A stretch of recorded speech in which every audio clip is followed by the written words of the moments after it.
Hello, everyone, and welcome to the Fabulous Women Podcast Studio.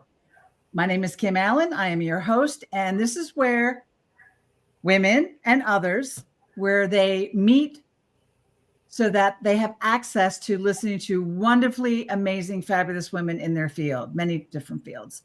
3 things you need to know about me is that I love women, I support women, and I promote women. Speaking of fabulous women, we have an amazing guest today. Everyone, please meet Jen Tate. Hi, Jen. How are you? Hi. Good morning, Kim. Nice to see you. I'm so happy to be here with you today. Oh, I am so happy that you were here. I've been talking about you. How about that, right? That's fantastic. All good things, I hope. It's amazing things because you are amazing. So before we begin, is it okay, Jen, if I read your background? I'd like the audience, the listeners, to know a lot about you. And then I have some really great questions to ask you so you can relay your stories to the world. Is that okay? Of course. All right. Okay, everyone. So Jen has really an amazing, very, very high senior executive level background I'm going to share with you right now. She is the former chief marketing officer at CK Restaurants. And if you don't know who that is, it's Hardee's, Carl's Jr. Is there anyone else that? Those two. Those are the two great main ones, right? Been there, done that. Okay. Love them. Also a chief marketing officer for Cracker Barrel, an executive VP of marketing for Olive Garden. I think we've all been there, right? Senior brand manager for Pizza Hut. I've always been there. And also a brand manager for Frito-Lay. So they're all the brands that I know, and probably everyone I know has partaken in some of that. Also, Jen has a bachelor's from University of Southern California, a master's degree from George Washington University, an MBA from UNC, Kenan Flagler Business School. Is it Kenan? Kenan Flagler. Kenan Flagler. Got that. Okay. And something else I'm going to point out to everyone under the skills on LinkedIn. I'm not even sure if I even added anything. It may be there, but Jen has 47. And I think you get the award for that. So we are really, really happy to have you here.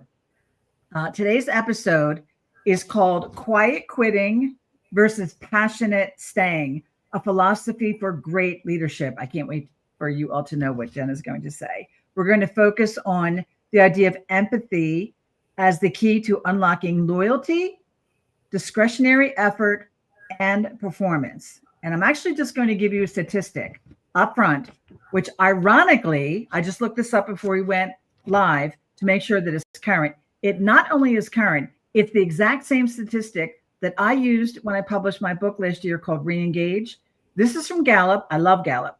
62% of global workforce is not engaged at work. 50% of US workers are quiet quitting, which is a loss of $8.9 trillion annually. What shocked me about that is this is 1 year later after I put that updated statistic in my book, and it had not moved the needle. And that actually really concerns me greatly. So toward that, Jen, I'm going to ask you some questions in a minute, but is there anything that you would like to add or say to anyone before we begin? Actually, I would just say I'm surprised it hasn't gotten worse year over year. I feel like this epidemic of quiet quitting is one of the greatest challenges facing the workforce, corporate America, corporate leaders, and probably not just corporate America. I mean, I'm most familiar with corporate America, but I'm certain that even outside of industry, even in other fields, it's probably an issue. So hopefully over time, people will start to realize just how serious it is. Right. And I think that you are such a heavyweight coming from, again, the highest senior executive roles within large organizations. So what you have to say is really relevant right now. So my first question for you has a lot to do with early life and your career path, Jen. You've spoken about growing up in humble beginnings. What role did that experience play in shaping your work ethic and leadership style? Yeah, certainly. I'm an only child, and my mother was a social worker. She was trained in psychology, but worked as a social worker and similar things. And my dad was in academia in the psychology field, and neither made much money at all. And in fact, after they split, my mom was sort of raising me as a sometimes employed, sometimes unemployed single mom. And so I do think when you grow up with not really two nickels to rub together, as I used to say, you don't take yourself too seriously. You realize that anything you have could be gone tomorrow. I think that you're just grateful when good things happen. When you do either, something good happens or you earn something or you succeed in something, there's just this tremendous gratitude and the knowledge that it may not, you may not always be, successful. And so I think I just think it also means like, there's no one that you're not excited to talk to. Like I've always known everybody in an organization, from the very top to the very bottom, and felt very comfortable talking to anybody. And I just think it's made me sort of plain spoken and maybe even a little folksy, just easy to talk to, because I just frankly never thought I was anything too special. Wow. Okay. Well, I think you're special, but I do understand that growing up. Actually, I have a very similar background to you. Certainly, I was not privileged. I will tell you that right now. But it does affect how you approach other people, because I did not feel like I was a standout. And I think that those humble beginnings really does help bring that forward, that skill set forward. And I'm sure it's helped you because, like you said, you talk to everyone in an organization. I think humility opens you up for people to trust you more and for people to not be afraid to approach you. I think being humble, having humility makes people find you approachable. I've always had my door open, and lots of people knew that they could just walk in and strike up a conversation. Didn't have to be about work. Right. I always wanted to know like what was happening in people's lives and make, genuine human connections with them. And I think when you have that type of humility, it makes people see you as a human and not like some scary boss or a scary leader, that they need to mind their P's and Q's around. If you can just be a human, sounds really simple, but there's a lot of leaders who walk the halls sort of projecting this, I'm better, I'm higher than you, don't talk to me, and I think everybody in my departments always knew whoever they were, I was easy to talk to. Right. Well, that's key. That's key. Yeah. That's why a lot of executive coaches are employed, because a lot of executives are not like that. So easy to talk to. Yeah. Aren't so approachable. Yeah. It's true.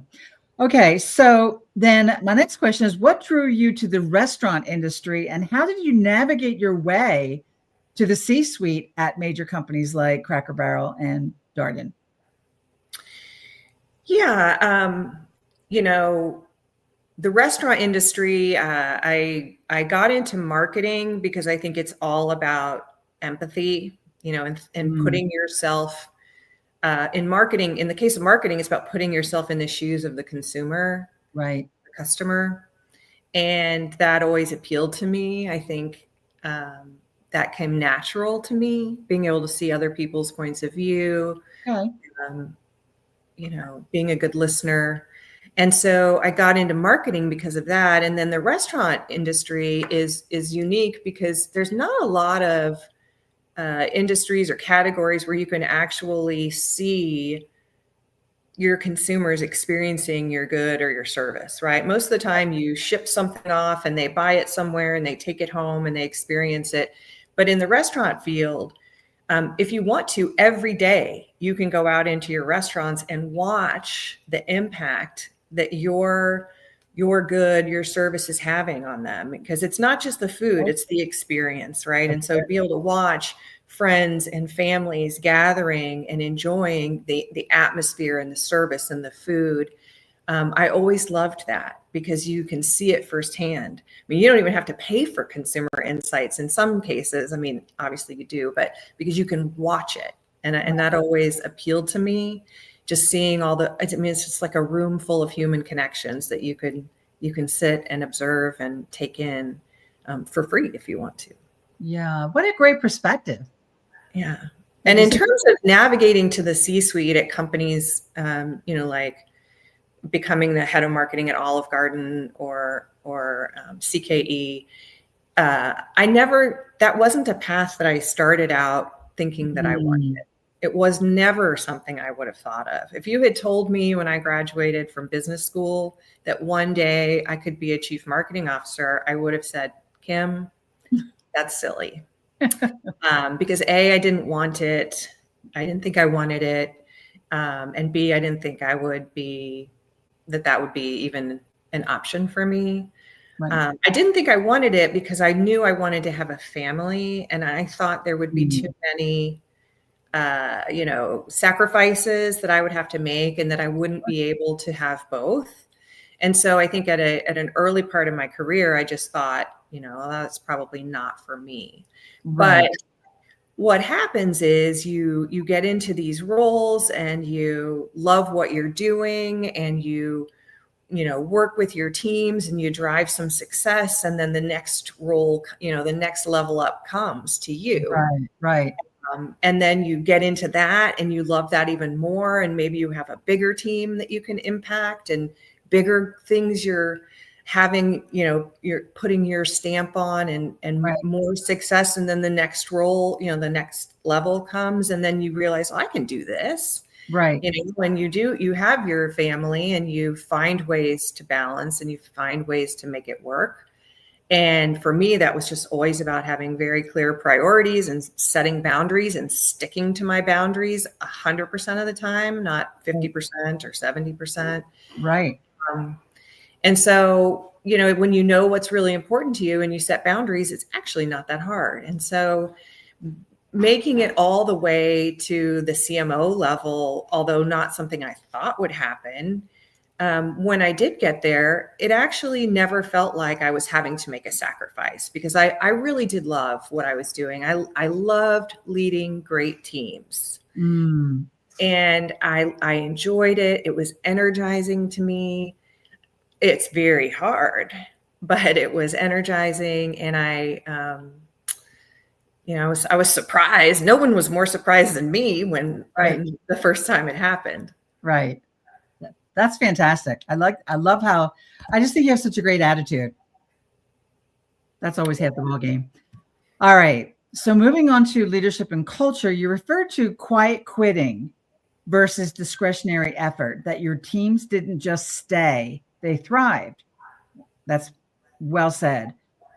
And you also described your special sauce, if you will, as empathy and transparency as opposed to hard work. How did you translate that into leading teams that gave discretionary effort beyond the norm? I do think that there are a lot of different styles that can work for leaders, right? So I'm certainly not saying that the approach I took is the only way to be a great leader. But for me, I learned early on that if you show the people that work for you how much you value them, how much you care about them, if you extend trust, right, by being transparent and sharing as much as you can with them, whether that is strategic vision and the why behind what you're asking them to do, the why behind why sometimes they have to pivot and give up on great work they've been doing, the why behind what the organization is asking from them. You build that trust. When you show that you care because you ask questions about who they are as a human being, when you care about their family, when you care about their career, when you care enough to teach them, even when they're not, doing so well. It's just like making little deposits into a bank. That's how I've always thought about it is, every time you show that you care about your people, you're making a positive deposit in that bank. And so then when push comes to shove and it's time for you and the team to carry out some sort of what feels like mission impossible, they're happy to do it because you've been making these deposits all along, right? You've built that trust. You've invested in them as people. So then when you ask them to put in, an enormous amount of extra work or extra effort or to go beyond or to break through that wall, they're not resentful. Right. They don't hold back. They're like happy to do it, right? Because it has been a two-way relationship where you have invested. And I'll tell you, you cannot make a withdrawal from a bank if you haven't made deposits into the account. That's right? well said. And there are so many leaders out there who just keep trying to extract. I'm going to extract as much work from these people. I'm going to extract more hours. I'm going to extract everything I can from them, right? Bleed them dry, but they haven't made any deposits in the bank, right? And so what happens is the employees, the workers, the teams are like, who is this person? And are they serious? You're seriously wanting me? You're going to call me at 10:30 at night. You're going to ask me to work on a weekend. You're going to ask me to rewrite your deck. You're going to get on and on and on. Well, why would I do that for you? I might do it, but I'm not going to give you my best effort and I'm going to be bitter about it. And we're going to talk about you behind your back. Right. And, it's like, I've seen it happen so many times where they might do it the first couple times, but I bet you they're not giving you their best work. And I guarantee you they're spending a lot of energy and a lot of work hours wasting time talking about how much you suck. Right. Right? Because you just, that mentality of, I am just going to work these people until they can't take it anymore. I mean, when you say it out loud, it's like, well, that can't really be happening, but it is. Right. I've watched it happen. Yeah. I see it out there happening. I hear about it from my friends. Right. And it just, I just think it's absolutely the opposite. And I do think that it is that mentality of, well, it's a tough economy. It's a tough industry. We got to just work. And we got to get everything we can out of people, is going to lead to nothing but, long-term poor results, high turnover.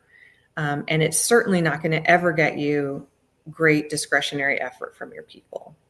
That's true. You are the dose of truth serum. I'm going to claim that about you already. I love it. All right. So you had mentioned that empathy isn't soft, that it's strategic.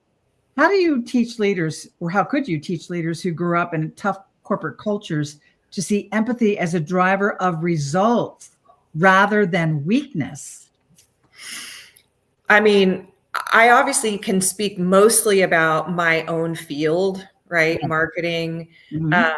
And empathy to me is the beginning and end of great marketing, right? Being able to understand and put yourself in the shoes of the consumer, right? So training yourself to be a great marketer is about having empathy for the consumer. What is their unmet need? What do they want? What motivates them? What drives them? How can you inspire them to take the action you want, whether that's to buy your good or rate your service or come to your restaurant and dine with you and spend their hard-earned money with you. It's about getting inside their minds and inside their hearts and understanding what motivates them. Right. And if you do that, you will drive more traffic and sales to your business, right? And so it's about taking that. Everybody knows that. I'm not saying anything new. We all learned that in business school or wherever we learned about marketing. And so why wouldn't we want to take that similar sort of universal truth and apply it to the way we lead teams, right? The way we lead people. They're humans, and sort of take that same philosophy, which is, I need to put myself in their shoes to think about what would motivate them, Right. I need to get to know them. I need to ask questions. If I don't know them, I don't know how they think, what makes them tick, what inspires and motivates them. How can I possibly think I'm going to be able to lead them? So it's similar to like trying to get inside the mind of a consumer so that you can figure out how to motivate them to take the action you want, buy your good, dine at your restaurant. It's the same thing. If I haven't taken the time and the care to get to know the people on my teams, how am I going to be able to motivate them to do the great work I need them to do as a business leader to Right. get the great results that I want as a business leader? Yeah. Okay, so you basically just summarized my book, Reengage. So I'm going to ask you publicly now that, can I just take you on the road for show and tell? You have explained that beautifully because you are 100% correct that leaders do not know their teams. They do not ask the questions. They don't know what motivates their team because they never ask them that, which is insanity. So toward that, let me ask you this question. What does the opposite, Jen, of quiet quitting look like? And how did you encourage that in your team? So the opposite of quiet quitting, what is that? You know what it is. And how did you encourage that in your team? You're saying all the right words. To me, the opposite of quiet quitting is passionate engagement and discretionary effort. And, what it looks like is when you've got a team of people who are so invested and committed to the team, to the organization, to the goals, and to you as a leader also, that they don't just do the work because it's their job. They do the work because they can't imagine not wanting that team to succeed. And they, I think about some of the work I did when I was at Olive Garden, right? Amazing brand. Darden's a fantastic company. I was so lucky to work there, and I had wonderful people on my team. And we were so close. Like we all clicked. We knew each other. We cared about each other. And we, as we would work on ideas for innovation, right? New product innovation or new promotions, things that we thought would really break through and make a difference and transform the brand. I mean, people were excited. You could see when they walked in the door, they're coming in early, their eyes are sparkling. They're stopping by to say, I had an idea last night and I want to talk to you about it. I'm going to bring together a group of people, and we got the whiteboards out and the markers. And over lunch, we're going to do a brainstorm because I think we can all build on this kernel of an idea that I was thinking about last night. Right. There's so much in that, right? Yes. The fact that they're thinking about the problem, right? There's always a problem you're trying to solve in a business, like, oh, I need a promotion that's going to get millions of people excited, right? So they care so much that they've been thinking about it in the shower or on their jog. Absolutely. Or while they're walking their dog, right? And they've walked in and they're so excited. They can't wait to tell you about it. And they're so excited. They can't wait to bring their colleagues into a room and make it bigger. And then the next thing they're coming in at the end of the day and they're sharing their flip charts with you, right? That is what discretionary effort. Yeah. I didn't say, go home and think about this and then get a group together the next day. I mean, maybe occasionally you would, but there were so many times where, because people were so engaged, they're doing those things on their own. That's what passionate engagement looks like. And they're like, okay, and I know we've got this big meeting coming up in 6 weeks. And, how could we get a fully blown, a concept and idea and work plan and all this together? And it's, that you've done it. That you've succeeded in building an engaged team when only sometimes do you have to give direction, because sometimes they're coming to you and saying, what if we did this? And what if we did that? That's when you know that you've been successful, because you've done the coaching, you've done the teaching, you've invested in teaching them how to build things themselves, that you don't have to you never even think about having to micromanage, because you've taught people how to think, how to innovate, how to collaborate, because that's the culture that you've created. and I certainly would never claim to have been perfect at this or to have done everything right, but I have been very fortunate to work with people who, for the most part, were super happy to be driving into work each day, Wow. as opposed to Wow. people who drive in with a pit in their stomach. And which group do you think you get the best quality work out? No, that's true. I mean, do you know how many people drive to work and they sit in the parking lot looking at the building they have to walk into and they can't get out of the car? That type of paralysis is real. Again, I'm just so happy to hear what your perspective and your attitude. That's such a win. You said before to me, Jen, that your people knew that you'd walk through a wall for them and that it goes both ways, that you would break down any barrier for your team. Can you share a story that illustrates how you built that kind of trust? Yeah.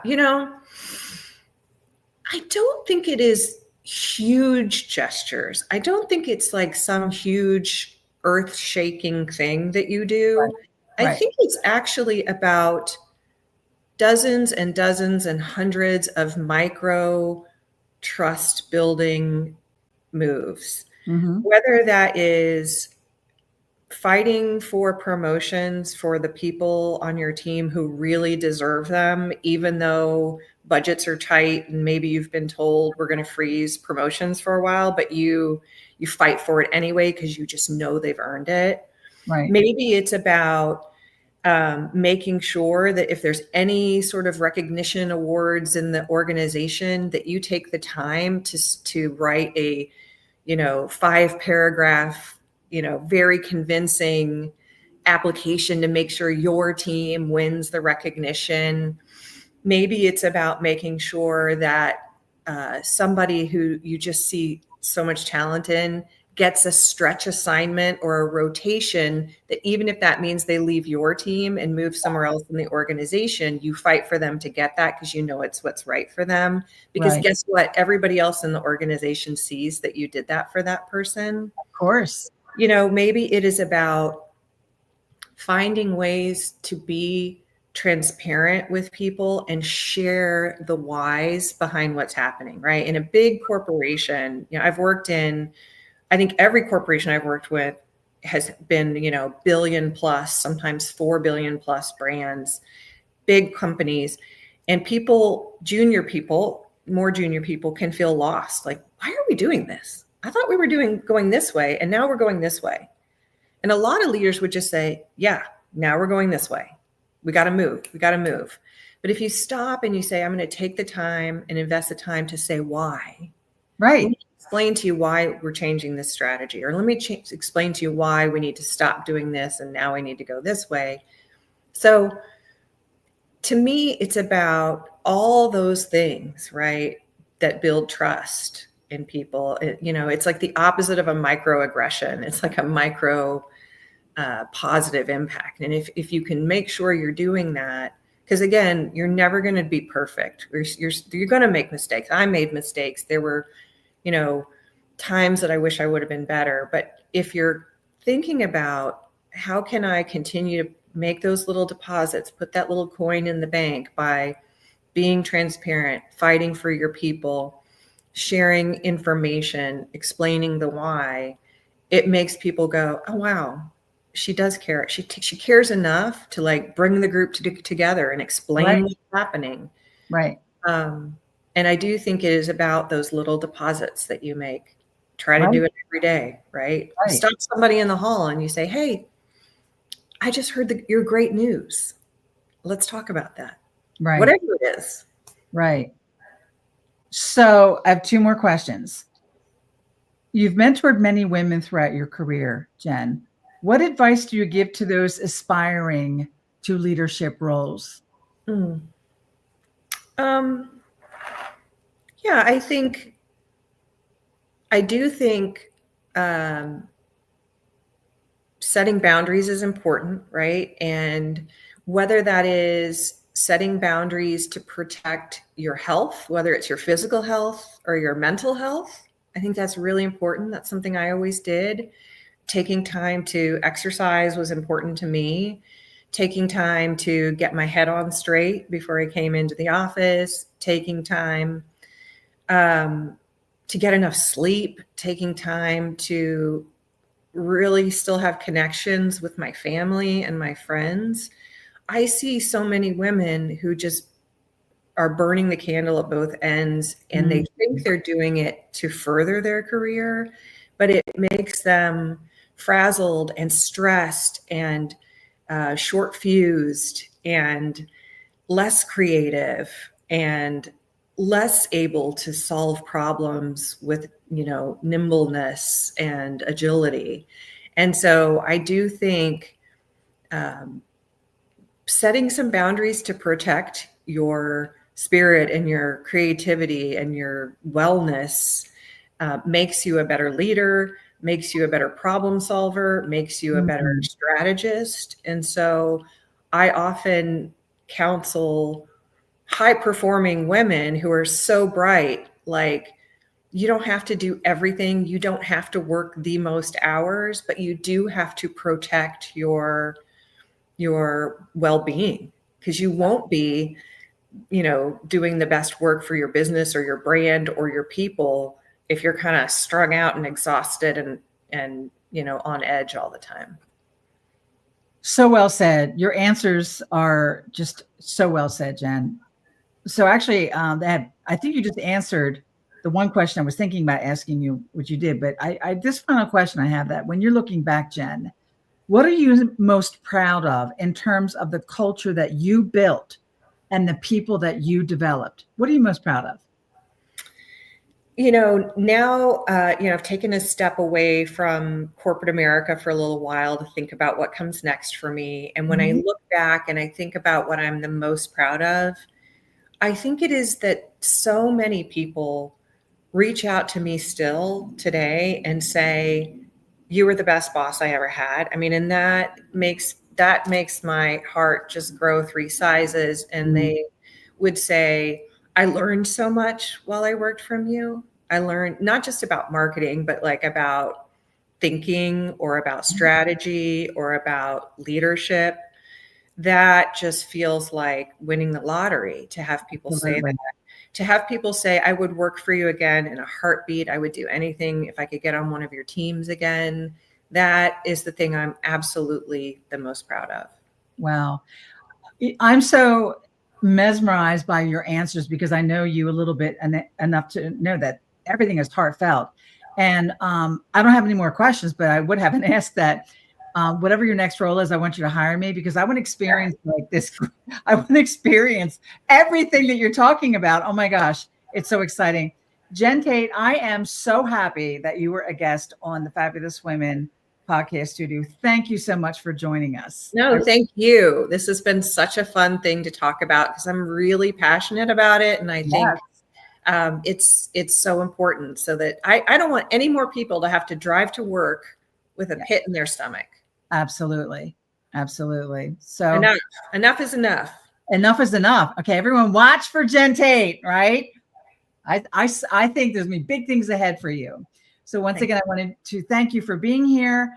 I always have some asks of the audience at the end of my podcast, and one of them is to pay it forward and to support women, open doors for women. Some of us did not have doors that were open, but we have different ways that we can knock down some of the walls that are still erected at this point for women. And also to always watch for my past and my future episodes that are on my YouTube channel, because when you do, what's happening is that it's part of my logo that you will inspire today so that you can empower someone tomorrow, which is so important. That is my mission. So until the next episode, stay fabulous. Bye now.